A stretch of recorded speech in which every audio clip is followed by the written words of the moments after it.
Quando se fala em cinema surrealista, o primeiro nome que vem na cabeça da maioria das pessoas é o do David Lynch, mas tem uma cineasta que veio bem antes e que até serviu de inspiração para ele, a Maya Deren. A Deren foi uma fotógrafa, dançarina, poeta, teórica do cinema e, obviamente, diretora de filmes experimentais. Ela nasceu na Ucrânia quando ainda era União Soviética e se mudou para os Estados Unidos em 1920, só que só foi começar a fazer filme nos anos 40, depois de estudar literatura, jornalismo e várias coisas. A Deren fazia curtas-metragens independentes com seu marido, com seus amigos, inclusive a maioria deles não passava de 15 minutos. São filmes de baixíssimo orçamento e cheios de experimentações narrativas, visuais e espaciais. Acho que dá até pra dizer que ela é uma das cineastas mais influentes da história do cinema. Influência que não vai só pro Lynch, mas chega em Ingmar Bergman, Claire Denis e vários outros grandes diretores. Hoje eu vou apresentar alguns dos filmes dela enquanto comento sobre as experimentações estilísticas da sua obra. Talvez dê pra dividir em dois aspectos o estilo da diretora: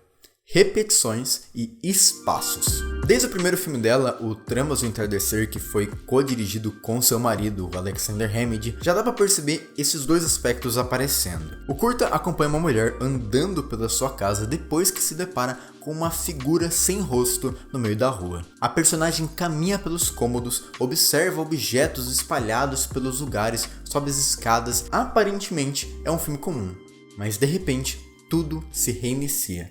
A gente retorna à rua e observa novamente a personagem seguindo aquela figura misteriosa, entrando na sua casa, passeando pelos cômodos, observando as coisas, quase tudo igual. Mas existe algo essencial no estilo da diretora que vai além da mera reincidência de acontecimentos. Ela transforma totalmente o seu estilo de filmar e de encenar em cada uma dessas repetições. Por exemplo, a primeira vez que a mulher chega em casa, a gente acompanha o ponto de vista dela em primeira pessoa. Literalmente a câmera filma o que ela está vendo. Já na segunda vez, a perspectiva se transforma para a terceira pessoa.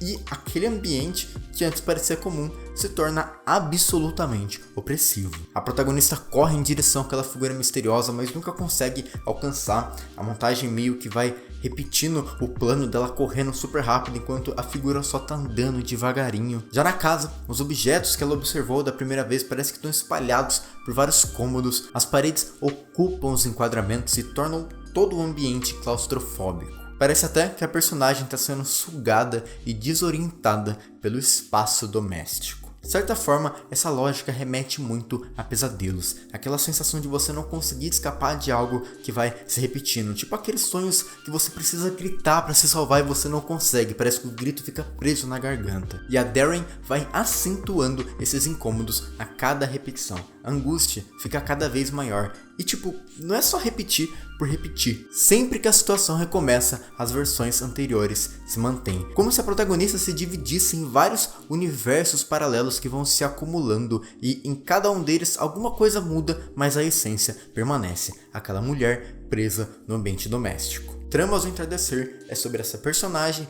que sempre tenta mudar alguma coisa na sua rotina, mas nunca consegue. Por mais que uma coisa ou outra vai se diferenciando com o tempo, a estrutura, a essência é a mesma. O espaço doméstico cada vez oprime mais. Só que essa lógica de espaços da diretora vai além de uma crítica social no resto da sua filmografia.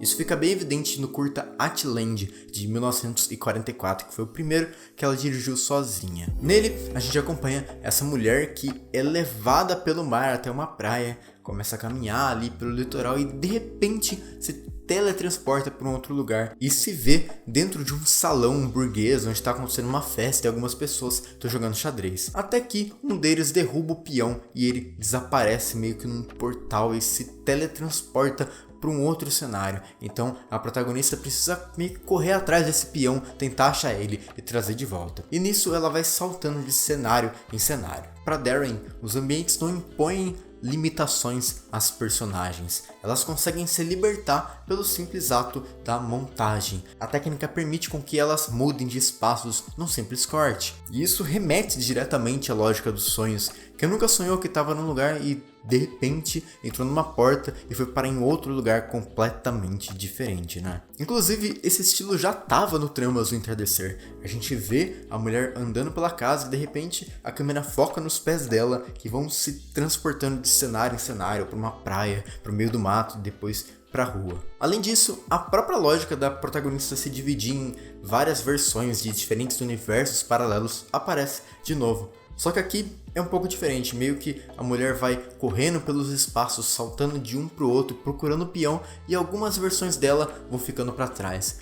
Como se em toda aquela jornada algumas desistissem, para no final só uma achar o peão. E o melhor é quando ela retorna. A gente vê a personagem correndo livre pelos cenários que ela já passou, enquanto as suas outras versões apenas observam ela. Como se arrependessem das suas escolhas que as fizeram parar naqueles lugares específicos e desejassem ter seguido o caminho da que conseguiu achar o peão. Mas talvez o auge da lógica espacial da Maya Deren esteja em um dos seus filmes mais curtos, de apenas 2 minutos. Um estudo de coreografia para câmera. Esse curta foi feito com o intuito da diretora testar algumas técnicas para um outro filme que ela estava fazendo, o Ritual em Tempo Transfigurado. Mas honestamente eu acho que funciona muito melhor aqui. É impressionante a capacidade da Maya Deren de criar uma força imagética e sensorial tão poderosa em um filme tão pequeno. O curta é só um cara dançando em diferentes cenários, sem plérrimo, mas o jeito que ela relaciona essa coreografia milimetricamente calculada com um estilo contemplativo é de outro mundo. A gente vê aquele corpo se movimentando com tanta graciosidade e harmonia que, na moral, o filme podia ser só isso que tava bom, mas ela vai além. A diretora mostra esse personagem se libertando de qualquer amarra temporal e espacial por meio da dança e do cinema. Ela junta as duas artes que ela era especialista. O cara salta de um cenário para o outro em instantes. O tempo é dilatado, quase só tem slow motion no filme. No fim, acaba sendo uma obra sobre movimento, imagens em movimento. E na boa, tem como ser mais cinema do que isso? Talvez por isso que eu acho que a filmografia da Deren remeta muito ao primeiro cinema, o cinema de atrações.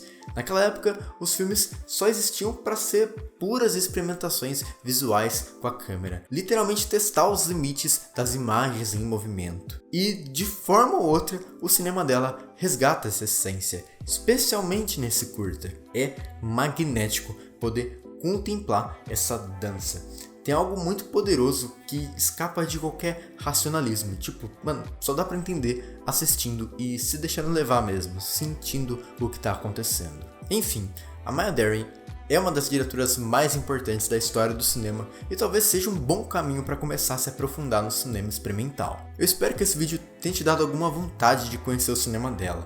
Na boa, véi, os filmes estão todos no YouTube e não passam de 15 minutos, é tipo muito fácil assistir, não tem desculpa mesmo. Se você gostou desse vídeo, por favor, compartilha nas suas redes sociais, no seu Twitter, no seu Story, onde você puder. Muito obrigado por vir até aqui.